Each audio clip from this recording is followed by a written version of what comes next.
Welcome back to Good Moms Bad Choices. I'm Erica. And I'm Mila. Happy Wednesday. Happy motherfucking Wednesday. How you doing, Bo? I'm doing good. How are you? I'm good. It's the last week of September. I'm ready to get the fuck out of September.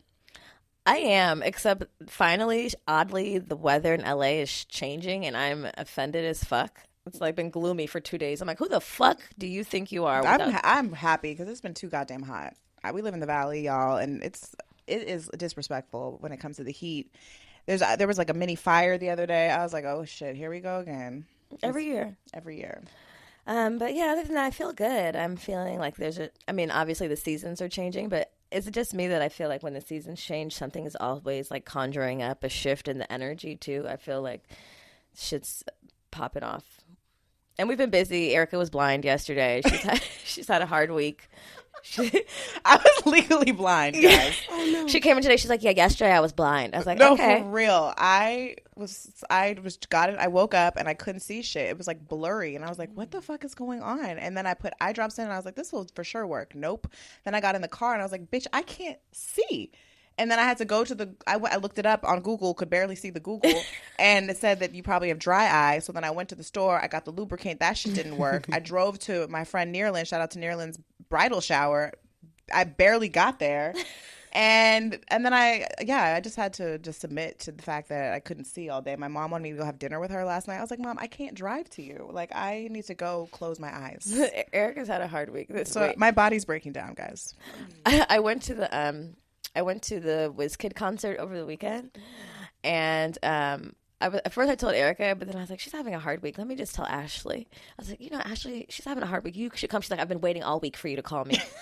She's like, I called in the morning. She's like, I hope you're calling me to tell me we have tickets. I'm like, yes, I am. And we had a good time. WizKid in concert with a live band, bitch. First of all the blacks were at the fucking Wiltern in line. It was beautiful. Africans in the African garb, black people. I was like, oh my God. This is where I belong, at the WizKid concert. I saw all my friends there. I wasn't even jealous. I was like, you know what? I knew you were. I was like, I'm about to go to bed. It was this. so. Listen to WizKid on Spotify. It was so much fun. I danced. We took a little mushroom chocolate. Thanks, Alana. That mushroom chocolate was hitting. She gave me a little piece. Right when Essence came on, that shit hit. I was like, thank you, God. Thank you, God. Oh, my God. And then on the way there, shout out to Cashley. She's always ordering the Lux. the Lux list. Yeah. I was like, wow, this is so classy. Anyway, the driver was talking to us, and I don't know what we were talking about. Oh, she told me. We're talking about open relationships, and like, I want a main nigga who also lets me sometimes sleep with other people. What the fuck is so hard about that? He's like, well, me and my girl have been together for 5 years. It's the best relationship I've ever had, and we sleep with other people all the time. It's healthy competition. After she goes and sleeps with someone, I'm always like, yeah, let me bust it down so she knows who's daddy. I'm like, that's right, Blue. He's like, let me tell you where you go if you want to find more open-minded people. We're like, where? He's like, Bar Sinister. Here goes Ashley. I put it in my notes. I'm like, what? He's like, yeah, there's a girl there with blue hair. Let me show you her Instagram. Ask for her. Tell her Blue sent you. I was like, thank you, fucking Blue. Guess where we went after the WizKid concert? Bar Sinister. Yes, we did go to Bar Sinister. What were they doing there? Okay, well, there's a long line on the other side, but I went in the back, and there's a clear door, and back there they're doing like a BDSM demo through a clear door. Wait, that's my bad. I'm getting the babysitter next weekend. Let's go. Bar Sinister, bitch. Thank you. In LA? Yeah. Why are they hiding this shit? Apparently, right in Bar Sinister. What the fuck? So, I mean, I had a really good night. It was fun. I wasn't super hungover the next day, but I've had a good weekend. It's been a wild week. We've been busy, which brings me to our tarot card. Today we pulled the 8 of Brooms. No one can see this. Can you see this? Mm-hmm. And the 8 of Brooms means, I actually pulled another one. I didn't like that one, but then I pulled this one, and it's very accurate. Movement, fast pace, change, action, alignment, and air travel. The 8. This one says that the 8 of Wands. Wait, hold on. My bad, you guys. It can mark significant delays, particularly concerning travel or fast-moving plans. Despite having a lot of energy and enthusiasm to progress things forward, you now face multiple obstacles in your course. Wait, did I pick up the wrong one? Which one? That was reversed. Oh, okay. Okay, that we not reversed. We need it I regular. don't know if I like this one. Yeah. That was regular. Wait, sorry. We need regular. It wasn't reversed. It invites you to be laser focused with your intentions and actions. Determine what you want to manifest and then align all of your resources and energy to focus on the singular goal. Remove all distractions and devote yourself to the task with total concentration, determination, and will. This experience can be highly productive, allowing you to accomplish a lot in a short time. The other one that I picked up that it said the Eight of Wands represents rapid movement forward. Applied to your career, this principle can mean rapid movement in the literal or figurative sense. Physically, the card can sometimes indicate that you're about to take a business trip. Erica and I are about to go to New York. It's mostly pleasure, but we're going to do some business. And we're going to the Harder Soft podcast. So shout out to them for their show. So hopefully we see people.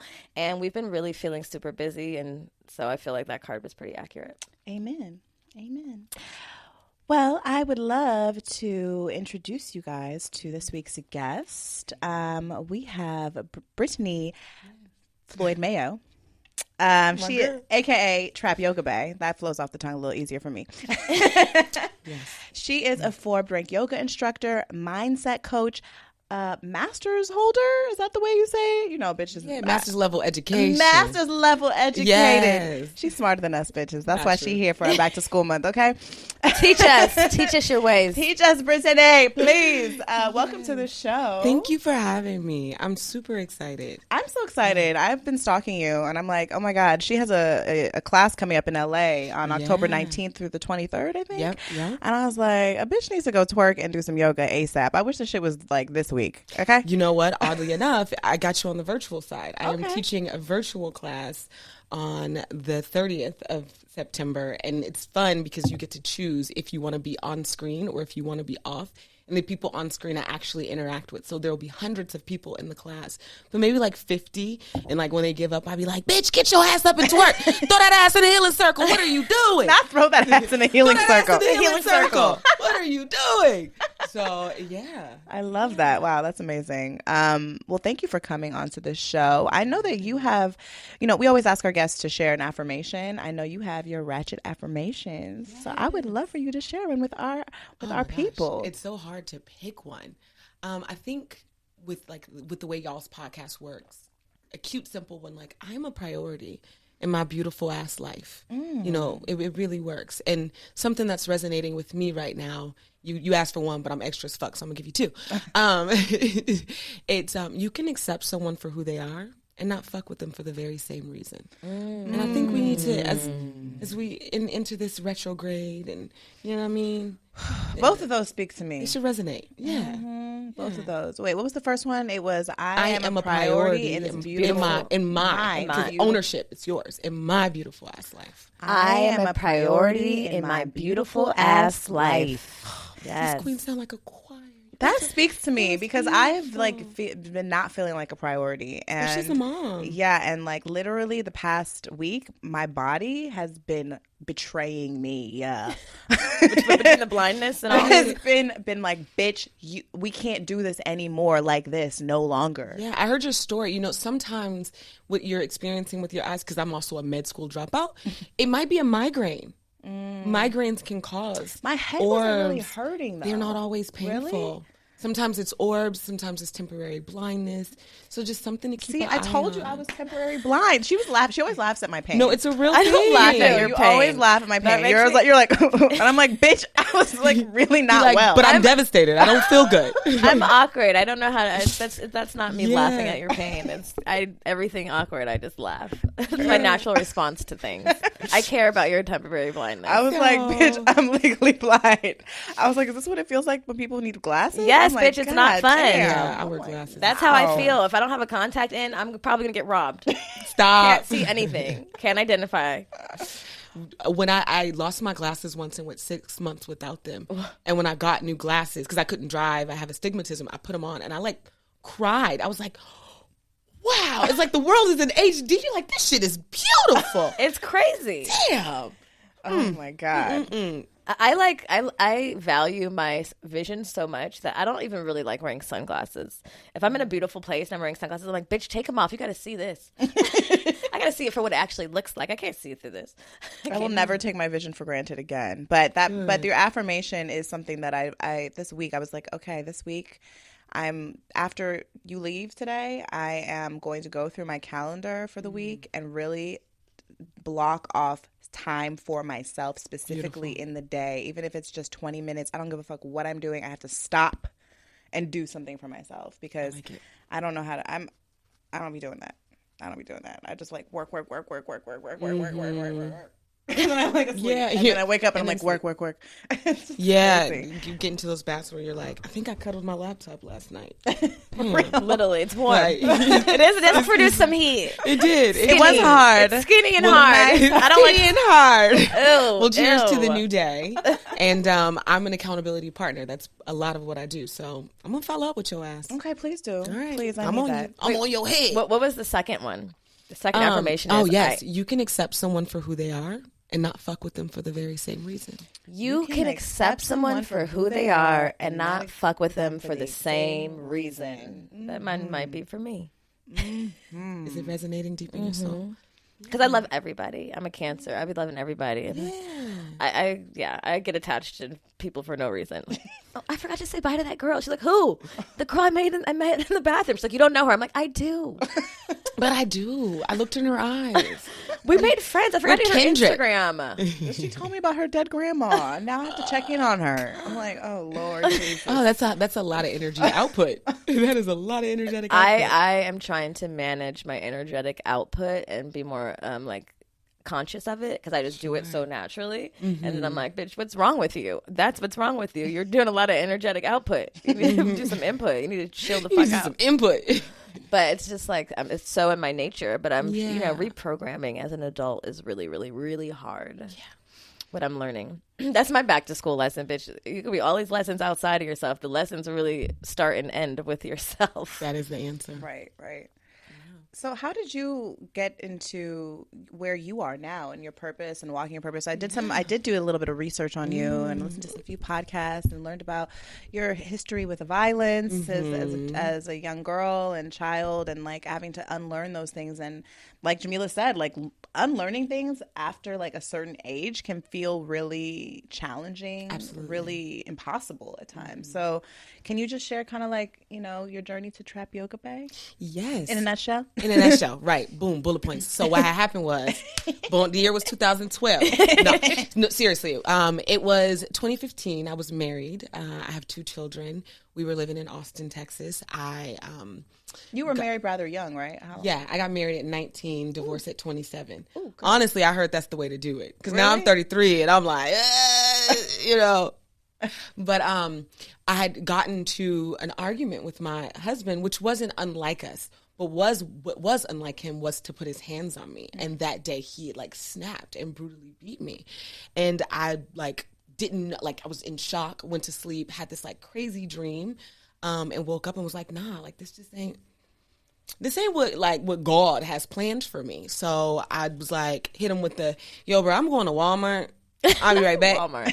I put the kids in the car. I grabbed my dirty clothes out of the garage, and I drove 32 hours from Austin, Texas, back home to Oakland, California. Oh my God! Where when I had left, I was like, "Yeah, I'm a Christian now, and like I just don't do this secular stuff." And my friend was like, "Bitch." When I came back, I was like, "Yeah, he wasn't that great, was he?" I was like, "Ah." Oh, was he like religious? Oh, we were Pentecostal, hardcore. Girl, I didn't curse. I didn't wear pants. You didn't wear pants. Bitch, how you go from that? Wow. Okay. So now I'm wilding. Did you grow up that way? No. And then you met him, and niggas will make you really niggas will make you accept white Jesus as your Lord and Savior. Okay, that is what some demon dick will do. Demon dick. Yes, 2 kids. Come on. I can't believe you were wearing pants. You weren't wearing pants. I wasn't wearing pants. Not cursing. I wasn't listening to secular music. That's what I called it. Like Beyonce. What? I don't know. What?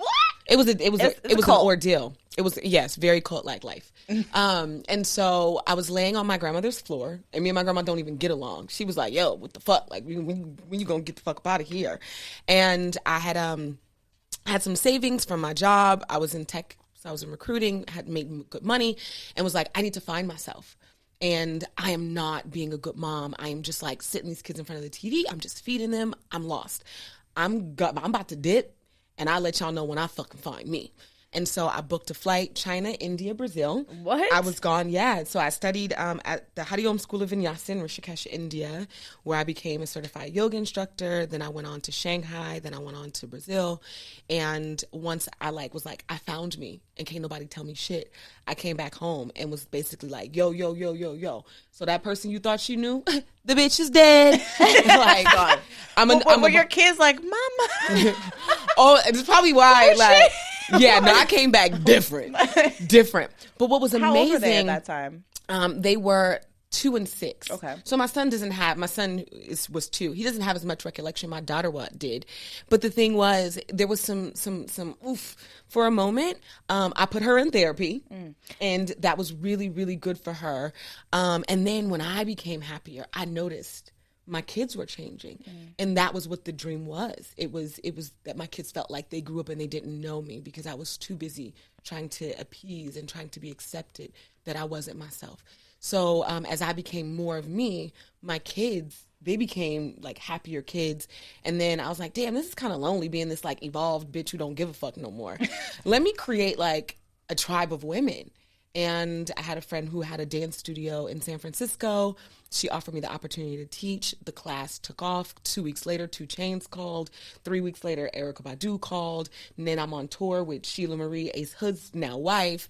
And somehow I went out for yoga, but ended up crossing over into like the entertainment industry. Then 3 years later, we're $1 million company, and I'm in my high rise looking like a villain in downtown LA. I know, that's life right, is good. Right? I'll be looking out like, wonder what the peasants are doing. You know? I'm kidding. What are the peasants doing down there? Wait, I have a question. How long were you gone? How long was that Eat, Pray, Love trip? Almost 4 months. And then when I came back, I literally would like find every excuse to go. So since then, I have traveled like the whole world. Like, we won't have time today, so you got to invite me back so I can tell you about the one time Dick got me put in jail in Singapore. Oh, my so, God. I've seen it. Nope, I already picked my hotel. That ain't the one. Come on. That ain't the Dick one. you found in Singapore that put you in jail? That ain't the one. I was wild.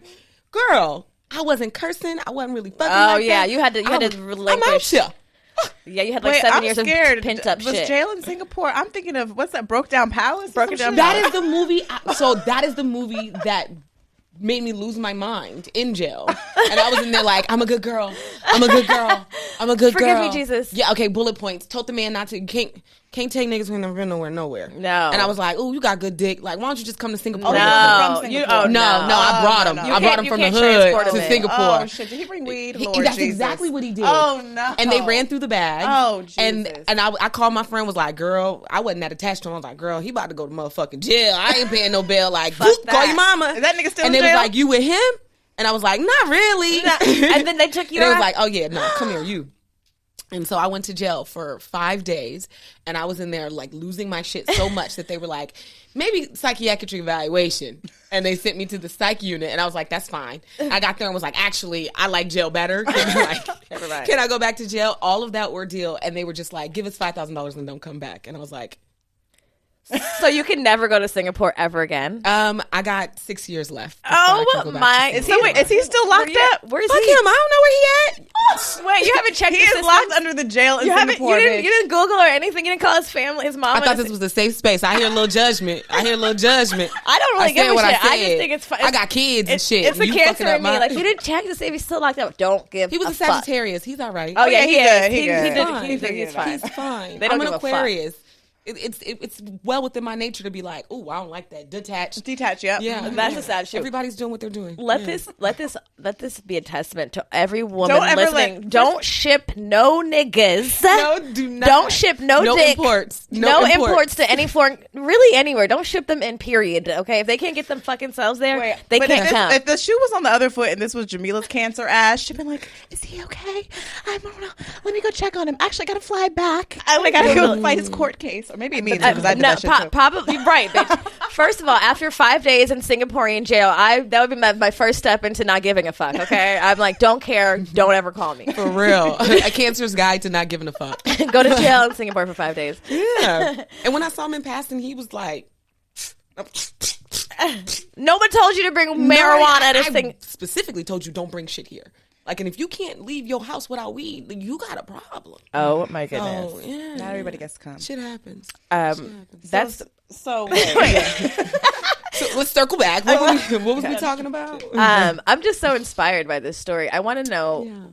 We're personal. We begin everybody's business. Get in it. Was that minus the arguing? Was that the first time he'd ever put his hands on you? And that was like that was like the cam. What is it called? The straw that broke the camel's back. It was the first time. It was brutal. Like, he was like looking at me, and I was like, I'm from the hood. Like, I've been in tons of his fights, and so it's not like I was like, oh my God, he's hitting me. I was just like, for real, nigga? For real? You know, like, I started cursing again, and he's just like, body shots. So we had got, like, he was like taking pride. It was like a lot of joy in it. There had been an argument that we gotten into before, and he slammed me in a car door.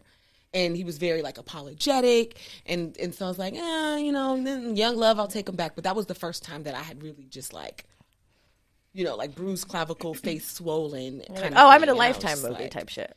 Yeah, like it was one of those. And so and I'm happy that I walked away. And I think, let that be a testament. A lot of times people think like that was the worst day of my life. And the worst day of your life is a springboard for the best life that you could ever live. Walk the fuck away. I highly suggest it. I was listening to you on Highway, and another Jamila. Yeah, I was listening, and you said something that really stuck with me, and it was prerequisite. The prerequisite for joy is basically experiencing the other end of that. Yeah. And I was like, damn, like it's so true. And I feel like, obviously that's your testament to that. How do you now navigate in that space? Because obviously I don't know if your kids are, if he's still involved with your kids, and like, how do you navigate co-parenting essentially with your abuser in some capacity? Like, how do you navigate that space? And like, I'm sure you guys have come a long way since that moment. Have we? No, maybe not. I don't know. I'm fucking with you. Bitch, I don't know. Trust me. Amen. I know how you feel. No, it's a good question. So, for the first 10 months when I left, he was very much like, fuck you and them kids. Like, if I can't have you, I will start over. And then one day he popped up at my new home and like had like broke in. Girl had put his toothbrush where my toothbrush was. Oh, what? Had a tattoo of my face on his hand. Stop. I'm scared. Like, Stop. he had lost his fucking mind. And what was crazy was I was coming back from a speaking engagement with the homeboy, and he just assumed I was sleeping with the homeboy and was like, I knew it. So biblical people. So he was waiting in my house. How the fuck you you walked in with the dude? Walked in with the dude. Wasn't even sleeping with the dude. Walked in with the dude. And what's funny is like church folk call you a harlot. He was like, you harlot. What? I wish a nigga would call me that. And he was like, you be letting these men fuck on you. And I was like, correction. I fuck them back. Fuck each other. We be fucking each other, not this one. And he like went to lunge at me, and the guy friend like beat the shit out of him. Amen and to that man. Like, and I was watching very calmly, and eventually I got over it and like called my brother and was like, "Yo, can you come get these niggas off my floor? My lamp broke. It's a little bit much." And so the divorce was gnarly. It was nasty. It was very, very hard. And then when my company took off, that is when he was like, oh, I want to make your life live in hell. We went through child support. There was a point where I was paying $6,000 a month in child support. Because, ladies, if you have an LLC, make sure you separate your shit because they can pierce your veil. And all of the income from TrapYogaBae got assigned to me, and they was like, pay that man. So because it wasn't separate entity yet. Yeah, it wasn't like it wasn't LLC. It was an LLC, but I was commingling funds. I didn't know what the fuck I was doing. Like my first year, and I think people should be more transparent about this. My first year, I made over $300,000. I know what the fuck I was. I was like, money, right? I'm rich, right? I'm rich, bitch. And then you'd be like, actually, it's not that rich. But so yeah. The divorce took almost 2.5 years. I had to get a lawyer. In the end, we ended up with 50-50 custody. And then there was a lot of contention, but I quickly just like reframed my mindset around it. And like, he knows it. He listens to the podcast. Like, he'll hear this one. I affectionately now call him my baby mama. Like, I'd be like, my baby mama a bad bitch. You know, he's beautiful. He like, our dynamic is very much like, he treats me like the baby daddy. And so this school year, or when I upped and moved to LA during the pandemic, it was fine because the kids had virtual school, but now they're back in school. And my daughter has a lot of say in her life. So she was like, I want to go back to my old school. I want to see my old friends. And I was like, oh, so you're going to go back to Oakland? All right, well, I'm going to miss you. Call me. And so, jokingly, because I see my kids all the time and I call them, but I'm like, this is the year of the deadbeat mom. Like, this is the year. This is the year of the deadbeat mom. You know, like, it is what it is. I've had kids since I was 20. I've never been an adult woman without children. This is the longest stint, and it's been 5 weeks. This is the longest stint where I've been like in love with myself, financially stable, happy, joyful, and fine as fuck, childless. What? I'm out here. You know? So you winning. So yeah, so now because he's like taking over the parenting thing, like he'll be like, the son is eating groceries. I'll be like, damn, okay, here's like $500. Like, what the fuck? Like, can I order y'all some HelloFresh? Like, what you need? Like, you need pizza? You want me to deliver pizza to the house? Right. I'll be like, she got my Uber Eats account. Like, tell that girl order some pizza. Don't order extra wings either. Don't be doing too much. Don't be doing too much. Like, call your daddy. So this is a very interesting and unique time where I am now 33, fully navigating womanhood without children. So I don't know if that resonates with anybody, but it's a different day. That's amazing. Yeah. I mean, I think that that's a story that you don't hear often, right? Like you hear that, the kid is always it's supposed to be with the mother. Like that's what moms it's are supposed mainstays. To be. But Yeah. I have a question though, because of the history that you have with him, Sure. do you ever because this is always my fear, because I mean we're both single parents, and for me, like I don't really know what kind of parenting is happening on the other side. Sure. Like I just don't. He doesn't care to share with me. He doesn't care to co-parent with me, really. Yeah. And it's not a team effort. So do you ever get concerned about like, how the children are being reared, yeah, what's if you're being going to have to programmed do a into lot them? of unprogramming. Oh, absolutely. I've definitely, there's reprogramming. I mean, things as simple as, the way my son and him interact versus like what I'll allow is different. So they come over, and it's just like day one is always like transitions. Day two is like, all right, so we're here. Let me tell y'all might have forgot the rules. This ain't daddy house.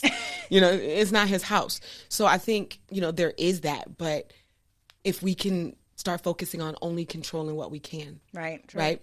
And I think it illuminates the differences in parenting styles when you guys are parenting separate. But if you think about it, if you guys ever, cohabitated with the children, there was still that contention. There was still that difference in how you parented. And, I remember when, we were doing the cried out method to sleep train my daughter.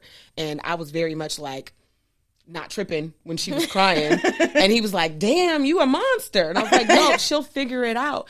And we would have those moments of this is how I want to parent. This is how I want to parent. And so when I can remember that this is no different than when we were in one household and, what my ideal situation outside of us being married is, eventually I move forward and find a person who loves me and loves the kids, and he does the same. And now these children have 4 parents, and typically I like his girlfriends more than I like him.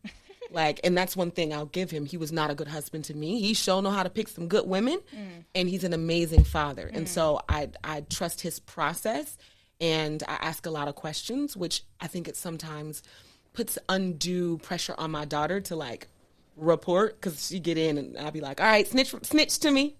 What's going on over there? And so I acknowledge that, but it's out of our, it's out of my control.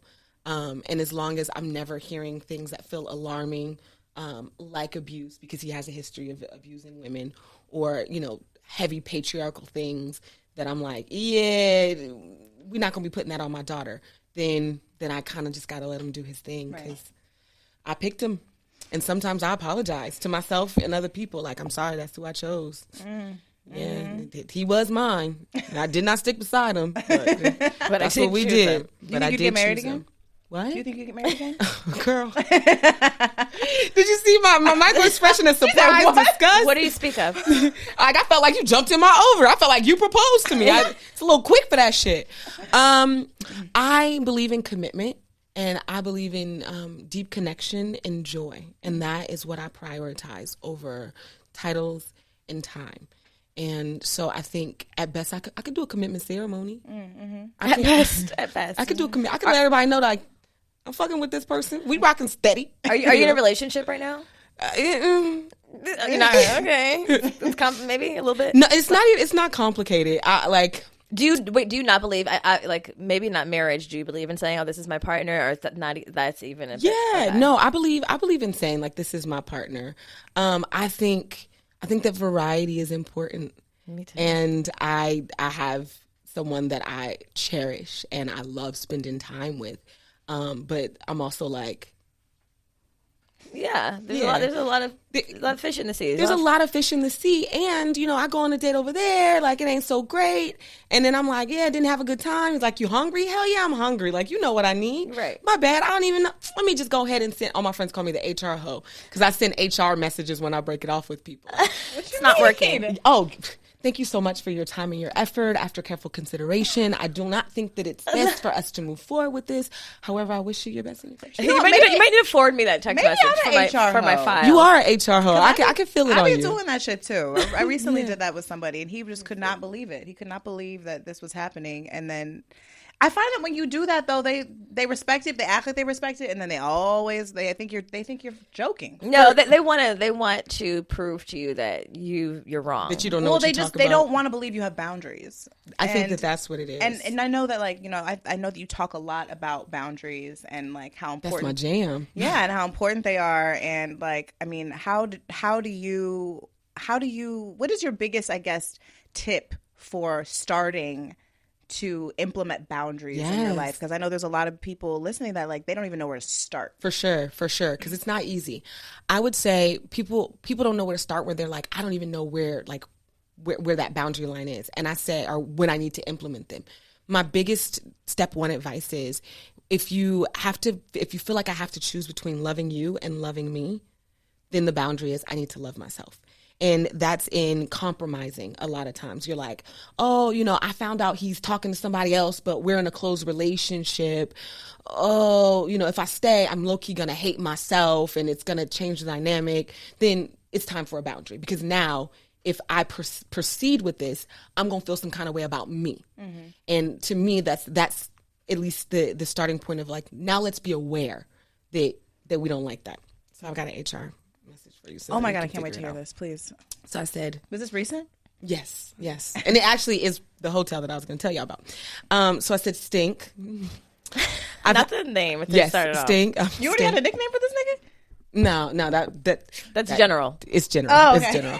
General I said, name. I'm going to have to make this very clear. I cannot participate in this. I do not want to be a part of your life. I would never suggest that you miss a meeting. He was like, he was going to miss a meeting to come talk to me. I ain't want to talk. Miss a meeting for someone who is not interested in moving forward. I appreciate you for your transparency and for giving me a genuine try. I will not be responding to any calls or texts beyond this message. Please take care of yourself. And so then it didn't stop. So my. Wait, what are these links he's sending? What is that link? An Girl, overview of what? So he told me that I was giving him cardiomyopathy by not being responsive. What the fuck? Like heart palpitations. Bullshit. No, he did not. So then he showed me a video of how I, like, if you watch my Instagram, you notice I make my bed every day and I show people how I fold clothes. So then he showed me how he folds clothes like me now. But my God. And here's boundaries. You see all of these Love messages? And War. Wait, is he sending you Tamar Braxton music? Music, yes. Stop. Yes. What is his voice note? Oh my God. What is his sign? Yeah. Crazy. Wow. We should tell this story. Yeah, what is his sign? I'm trying to remember. He was Aries. He was an Aries. I don't know about anything about them. He was an Aries. They're fiery. And it ended with like, look, can I just bring you some money? And I'm just like, I'm not moved by money. Not the money. The last message was like, look, I have somebody who can bring you $4,000 right now. I just need you to respond. Why do they need you to? Why do I don't need it. He's a con artist. He wasn't. So he I'm like, ooh, if this man find, he gonna kill me. He like, I don't do thugs. I don't. Is that a thug sending you Tamar Braxton? This was a thug. This was a thug. I don't do thugs. So, shit. What happened was I was out here at an event and I had met a guy. right? And I was like, ooh, I like him, right? But he lived in New York. He had to fly out. And so we were talking on the phone, and he was just like, I can't take it. Like, can you come see me in New York? And I was like, I guess I can come see you in New York, but like, I can't stay with you. Get me a hotel room, all of that shit. And he's like, okay, cool. I got you. So he gets me my flight. He gets me my hotel room. I'm on my way. I text him, and I'm like, are you excited to see me? And he's like, yeah, but I have to be honest with you, I'm a little tired, so I won't be able to pick you up from the airport. And I was like, these niggas be playing. Problem. So then what he forgot to do was block me from his Instagram stories. Stupid. So I watched his Instagram stories, and he ain't at no motherfucking game, bitch. He at Barclays at Barclays with another bitch. Like, while you got me in transit to New York. First of all, why didn't you take me off your You're a dumb asshole. Oh, dumb as fuck, right? And so why are you flying me out? Like, pissed. thanks for the free trip. Right. So I'm on my way to New York. I'm pissed. And so randomly I get another long ass text message. And it's like, yo, Brittany, like, I saw in your story that you were on your way to New York, because I had posted like, hey, anybody up for some fun? I'm on my way to New York. What's popping? And I'm just like, who is this? He tells me who it is. It's somebody that I knew from like way back. I'm talking like middle school. And he's like, I've been watching your journey. I think you're amazing. I want to see you when you get to New York. And typically I'd be like, nah, hell no. Nah. Like, you being weak. Like, you sound like a fan. And I've had fans and I've had stalkers. So like, but I was like, despite, let me do some hoe shit. Despite, you're like, yeah, I'm available. Like, yeah, absolutely. Absolutely. And he's like, oh, where you staying? I'm like, oh, I'm at this hotel. Nice hotel in Brooklyn. He's like, no, like, you're in Manhattan, girl. I'm gonna put you up in a different hotel in Manhattan. What? And I'm like, you fuck got with the hoes Fuck with on lock. Come on. I'm failing. So then he's like, here's the restaurants I can take you to, Maestros, whatever. My driver's gonna pick you up. I love a driver. So I'm just like, okay, doing cool. big things since middle school. He has been doing big things since middle school, right? So now he's like, he's like deals in weed. He like does like Wiz Khalifa, and then when they like buy weed and they white label it, so he white labels weed for celebrities. So I'm like, okay, all right, so talk about it. So we get there. Like, he's sitting in my hotel, and I'm like, okay, like, you talking to me till the sun come up. I'm like, he's like, I was really hoping something. I was like, let me tell you something about this pussy, sir. Like, you don't seem stable enough. Like, I don't recommend it. Like, you can smell it, but like, that's really maybe lick on it a little bit. Don't ask for much else after that. Right. And so I was like, I'm gonna take a shower, and like, maybe you should go. So I took a shower and came back. He's like, I thought about it. I don't care. You can ruin my life. And I was like, no, seriously. The most you can do is smell my pussy. Like, that's the most I got for you right now. I love you. And I just let him sniff it just a little bit. You're my hero. He didn't even lick it? No. How did I'm like, you might as well just put your tongue in it. You're just down there. No, because I was like, you're gonna go crazy. Watch this one. You're gonna act crazy, right? Yeah. And so then the next day, I was like, still there, supposed to be there for 4 days, but then I was like, like, we went shopping, had a great time, but there was something a little too possessive about it. So then, y'all, his driver looks at me in the rearview mirror. Oh no, slightly lustfully. He does. He was looking like, oof. And this guy says, what the fuck you looking at my bitch for? Reaches forward and slaps his driver. I'm like, wait, hold the fuck up. Slaps the dog shit out of his driver for looking at me. Open hand? Was he driving? Lustfully, yes. Bitch. Yes. What kind of pussy you got? Girl. What the fuck your pussy smell like? Girl. I need a whiff. Have you ever seen my recipe for pussy juice? I highly recommend it. Oh, wow. I need to get that one. Yes, it's on my stories. Or it's in my highlights. It's life-changing shit. What did you do, bitch? Bitch, I was like, I got a meeting. I got to get the fuck up out of here. My meeting just came up. Just came up back in LA. All right, I got to go. I am not about to see this through, my boy. So, so I'm like, for real, I gotta go. I like text my assistant, was like, call me, act soberly, like just run with it. And she knows sometimes I'll be on my whole shit. So she got me. So I get my bags. My assistant like books my flight, and I'm like, yo, like, you don't gotta take me to the airport. He's like, oh, but I will. So he leaves. The driver comes back, takes me to the airport, y'all. I get to the motherfucking airport. The driver takes out my bag. The driver takes out another bag. And I'm like, whoa. What's that? Stop it. What's that? And he's like, I can't live without you. The driver? No. Oh. The dude. Look, he might to get killed. And he's like, I'm coming with you back to California. And I'm like, Like, no, the fuck you're not. I'm scared. No, the fuck. I'm scared. You scared, bitch? I'm scared. I am frightened. Okay. Right? And so he's like, I know you. I know you. And mind you, he was like, I've been checking for you throughout the years. I'm like spilling all the tea. So I went to high school with an actor who's like super famous now, Yahya Abdul-Mateen, and I had a crush on him back in high school. Tell him I'm looking for him. I've been checking. Tell him I'm looking for him. Yahya, Not tell I'm your, over not it, your classmate but from high school. I'm trying. It's my man. It's my man. Well, It's my man. well, maybe. Can we both? Can we just maybe if we both? Go. I like variety. Maybe you we know? can both go for Be it. careful. I was maybe in a we'll same send sex him some relationship nudes for 3 years. together, And we might do this polygamy Poly thing. nation. We might might do- yoga poses together in the nudes. But like, let me be transparent, right? He ain't fucking with me. like we were supposed to meet in Australia and it ain't work out, and like he ain't really been. It ain't really like. So. But we all went to school together, and he was like, "Yeah, I know you be trying to fuck on Yaya." Oh, yeah, did goddamn that. right. He's like, "I did it that," and I was like, "Oh, so you why I can't get in Yaya draws? You the reason? You the reason?" He said he did what? He was like, "I did it that shit." He's crazy. Crazy. So anyway, so I'm like, he's like, "I know you. You're a runner, and if now I'm I gonna let you chase get on this flight." I will never see you again. And I was like, you don't know what's going to happen. Like, this plane could crash and I could die. And he was like, why would you say that? Oh. And I was like, yo, let me give you a fuck about it. This is all happening at the airport, at the fucking departures? airport at JFK, girl. Bitch. He's just walking around in the wild, and people. He knows. Oh my god, I'm scared. Yeah. So, I need to say his full name. People, women, watch out for this man. Watch close right. friends. So I get on the flight, and he was just like, you left me. And I just was like, yo, chill. And so then that's where the HR message comes from.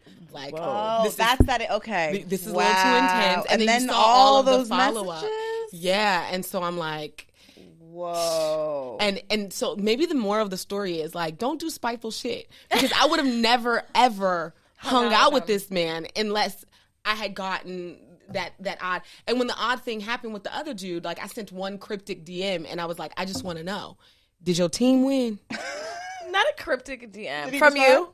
No, he didn't respond that day. He didn't. And then he was like blowing me up the rest whole of the trip. time. And I'm like, nah, I'm good. I'm good. I actually never hotels. I never spoke to him again. I don't play that. Boundaries. Boundaries. Wow, that's Boundaries. an epic, psycho, crazy That's story. an epic story on boundaries. Wait, okay, so I have a question about boundaries. Yeah. So, we talked about your experience and how you've like made this drastic change and like that like upstarted all this other amazing shit. Yeah. But like, how would you say, like, because I also stalked you a little bit, did some research. I know you've had like, family history traumas and shit, like we all have, but obviously, like, you had this abusive relationship with this very Christian baby daddy, and then I think women have a hard time setting boundaries with men because we be getting digmatized, and we're so programmed to be like, you need a partner, you need this person, and like the comfort, almost even if you're unhappy, it comes from like toxic ass relationships. Sure. And me personally, I'm always talking about childhood trauma and how to like heal from it, because that's your whole adult life if you care about growing. Yeah, it's reparenting yourself. Yeah, right. So how would you say like your experience has really like, in both ways, who you've attracted? Because how the fuck did you? First of all, you chose your baby daddy, as we all did. For sure did. But like, I think women have a hard time shifting that. Like, it's one thing to recognize that you have some things that you need to work on. It's a whole different thing to act on them and then choose a partner based on the choices and the changes that you've made. I think when you've grown up in like abusive situations, trauma. It's easy to attract relationships and partners like that because it's familiar, right? Sure. But like, how do you like first to recognize that, like, until like maybe it's not you getting hit in the face or whatever, even though that's the case for a lot of women. Like, what really made you start acting on those boundaries and the people you choose, the people who share your energy? Because that's hard for me. Yeah, and I think, like you said, that childhood trauma, it permeates every facet of your life. How you show up in corporate, how you show up in friendships, how you show up as a parent. In a lot of ways, what we end up being led by is fear instead of love. Fear of loss, fear of judgment, fear of abandonment, instead of I give from a place of love. It's like I give from a place of like, please love me back. And I think that is where mindfulness becomes very important. And a lot of times people are telling me, like, I don't like to meditate because I can't quiet my mind. The point isn't ever to quiet your mind. It's to create some separation so that you can then observe yourself, so that then you can say, why did I make that decision? And how bothered am I by the outcome of that? And so I think for me, since my ex-husband, you know, and like these 3 random stories I told you, those are times where I know that I fucking chose chaos. Like, I kid you not. I was like, mindful moment, Brittany, what are we doing? How do we feel? Violence, right? For a little razzle dazzle, but outside of like those scenarios that I told you about, which I feel like I mindfully chose, I come across some of the most amazing and phenomenal, you know, and I date men and women, amazing, phenomenal women and men who cherish me and treat me great. And I think it's not just what you'll tolerate from other people, but it's the boundaries that you set with yourself, which is your habits, which is, you know, deciding who you are and not wavering from that. So when I tell somebody like, oh no, like, I cannot go on a date with you because I have to wake up at 5 a.m. to meditate. I can't hang out tonight because it's a full moon and I need to ritualize some things. Those little things like that teaches people that, like, oh, she's got boundaries.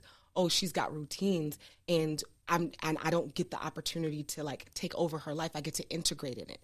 And that's how I approach relationships and partners, is to say, hey, I'm whole and complete. And I like the variety of other humans. Are you also that? Because if so, do you want to orbit around each other for a time? And so yeah, I think for that, it's really important. And the boundary setting, I think a lot of it, and nobody wants to hear this, you gotta, and this is like a Christian word, you gotta consecrate yourself. You have to step back and figure out who you are when people aren't telling you who you are. And that's what traveling got to do for me. I got to test my identity and see how I show up in the world. Who were people telling you were before? People were telling me that I was anxious, that I was too much. I was told that I was smart and would do well in corporate, that I wasn't an entrepreneur, that because I decided to be a mother, that my life was over, that I was too bubbly, too friendly. And so I really would pack that on. And again, it's not just partners. I remember I used to have anxiety so bad that I would faint. Like, I would just get upset and boom, I'm like on the ground, face red. And it was either that or like physical violence. And I remember when I came back and I had told everybody, I'm not who y'all thought I was. And I was on the phone with my mom and she's like, ooh, that sounds like a frustrating thing. You know, don't go doing what you doing, fighting or fainting. And I was like, actually, I don't do that anymore. That's not who I am. And she was like, mm-hmm.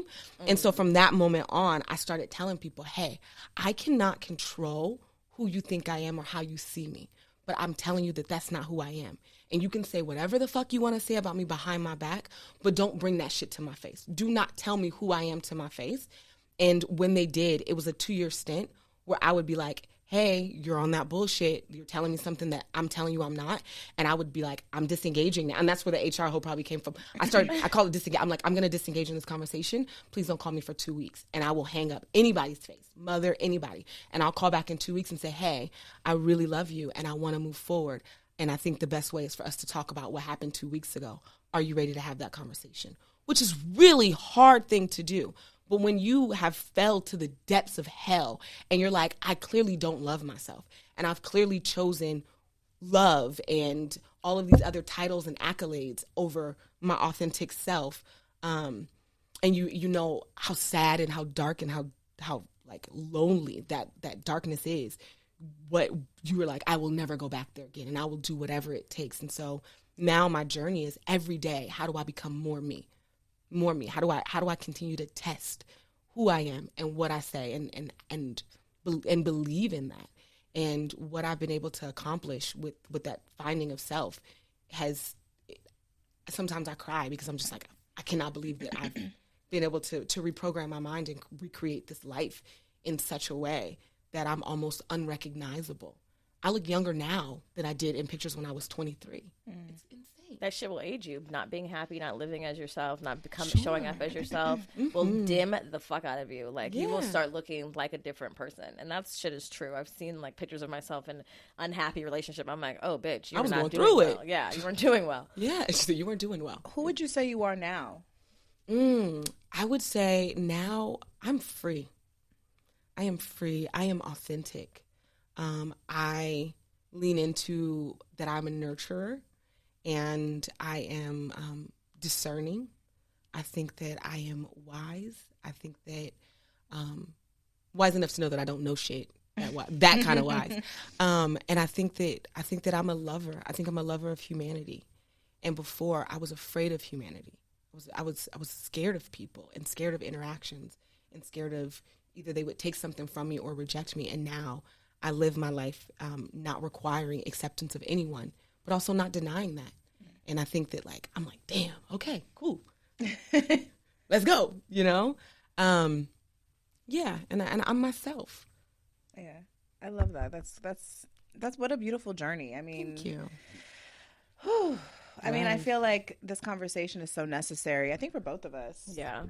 I think for the people listening too, like, knowing that, like, sometimes it's just taking the smallest step to finding who you are. And, like, I know especially for moms, like, you know, some moms, like, we don't have the luxury of, like, leaving our kids for 4 months to go find ourselves. No, you know, like, most don't. So moms are like, well, how the fuck do I do that? How the fuck do I mean, I know I can't leave my child for 4 months. I don't know if I couldn't, but I know that they're, like, even me, like, today saying, like, okay, I need to create space in my life. 5 minutes. I have to create space in my life. I have to make it a priority, even if I have to fucking schedule it in my goddamn Google Calendar. Yeah. And you will. To do that, I think that that's really, really important. And because we do ourselves such a disservice and suffer so much, like, just avoiding ourselves and avoiding the work and not setting the boundaries. And sometimes boundaries can feel, I don't know, that word, I think sometimes gets a bad connotation of, like, negativity or coldness or heartlessness. But I think you create so much more space for love and light when you have those boundaries. Absolutely. And one of the things that, and I love what you said, a quote come to mind. It's like, everywhere you go, there you are. And we got to stop running from ourselves.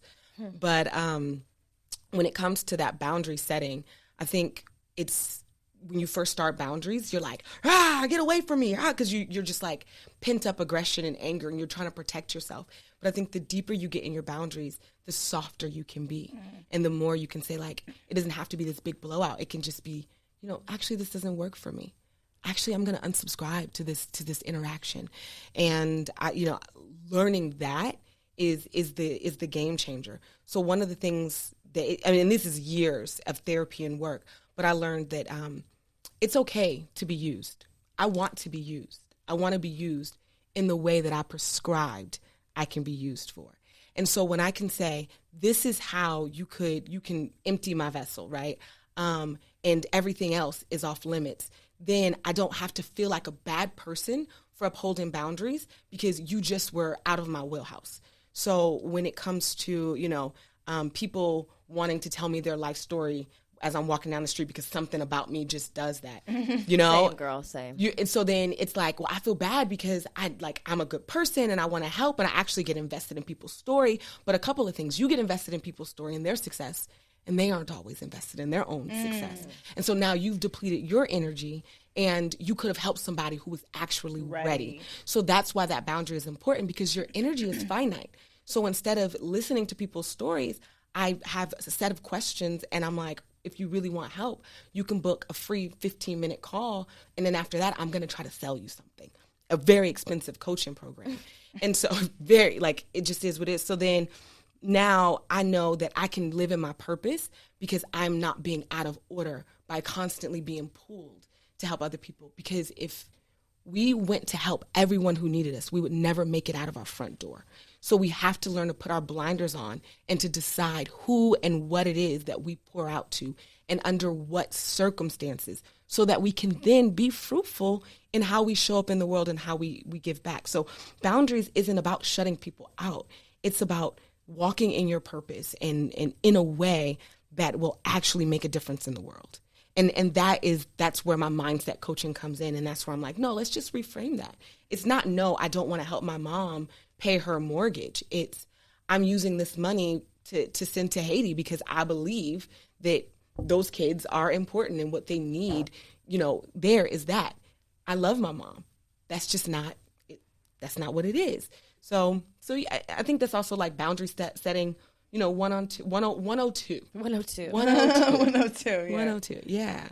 I think it's important too, like, because listening to your story and listening to what you're talking about, I remember when I first took the steps to like leave my baby daddy, it was something like traumatic and big like that. And I tottered that line a lot. Mm-hmm. But when I first finally got out of it and finally got power to like, okay, I'm here. I took a long time to get, I knew for a long time it was wrong, and I took a long time to get here.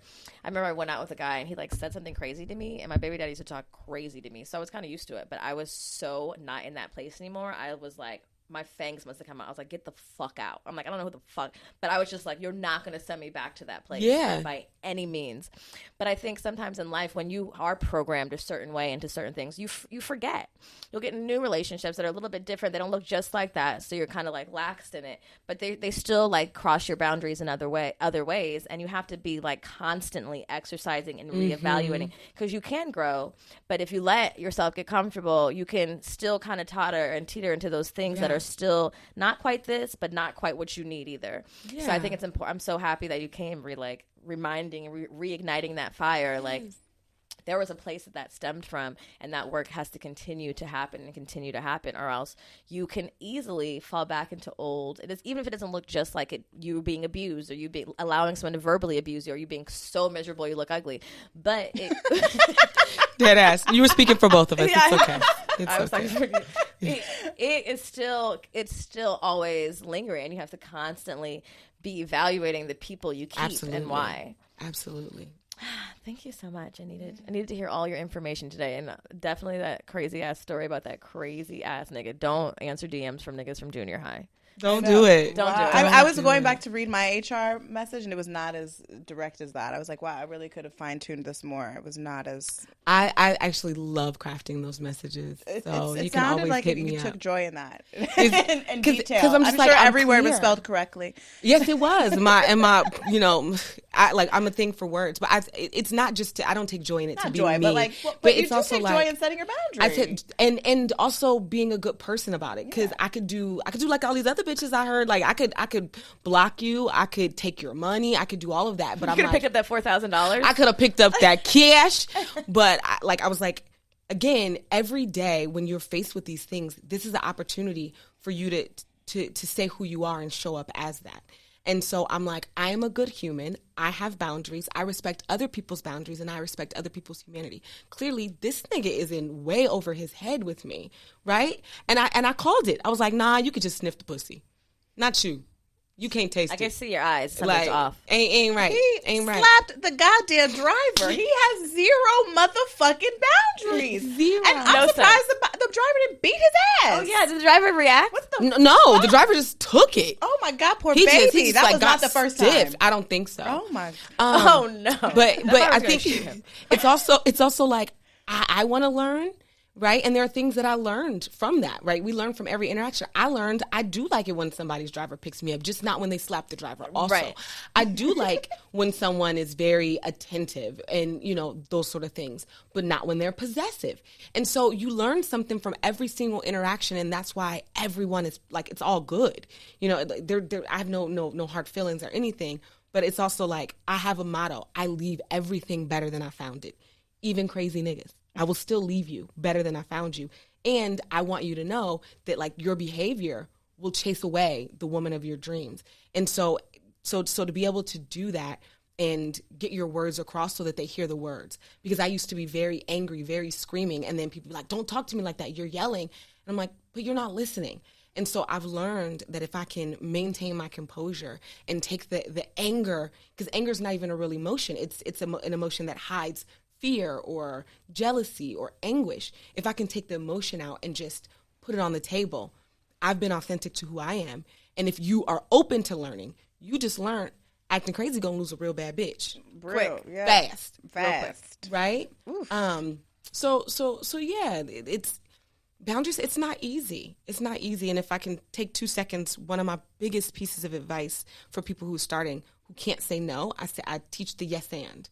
Have you guys ever heard of the yes and? Yes, and I will do this for you. Or no. Right, like you set the parameters. You know, like, can I borrow your car?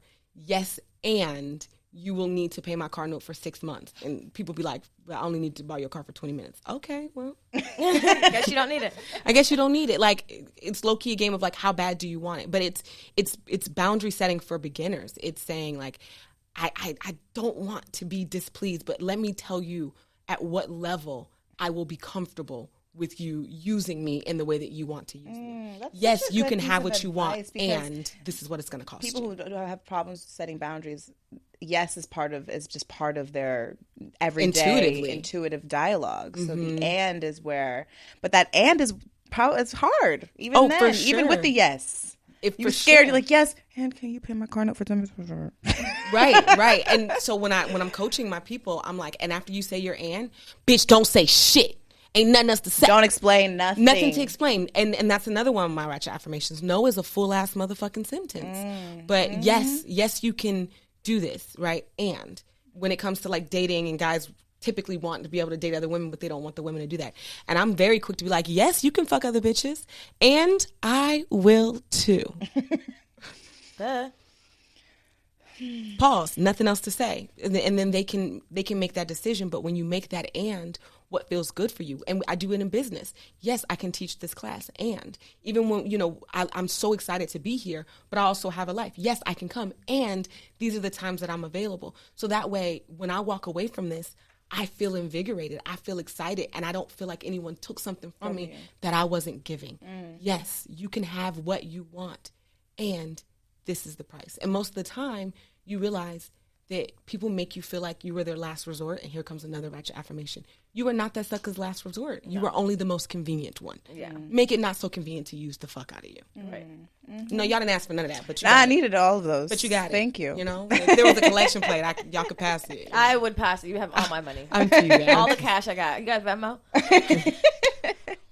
No. Oh my gosh. Okay, well, we usually end our episodes with our guests in a hori, and I feel like that shit was a hori. I mean, that was the hori. That was the hori. I gave like 3 horis. What do you want from me? I didn't know. I just feel like you are a plethora of stories, so I'm going to drain all of you. Yes, no, take it. Like, yes, and yes, and more. We want more.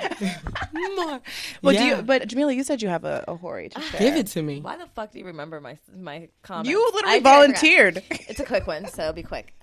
It's a quickie. Was it a quickie? It was a quickie. I was on Fryman, which is a popular hiking mountain here in LA, and I was with a guy, and we went on. I was like, "You want to go on the back trail?" Because I'm from LA, I know the back trail. And then we were like by a tree, and I was like, "You want to eat my pussy?" And he's like, "Okay." See, you gotta ask. Yeah. And then just sat me up on a very convenient tree, and I just scooted my biker shorts down, got my pussy while I was like looking at the view. This is amazing. And I was like trying to like I was feeling good. I was trying to like manifest a house in the hills, but I was getting my pussy and it was great. And then I was like, this is so nice. I just love asking for what I want. And then I got down, and as soon as I put my pants up, a guy walked by, and I was like, whoa, look at God.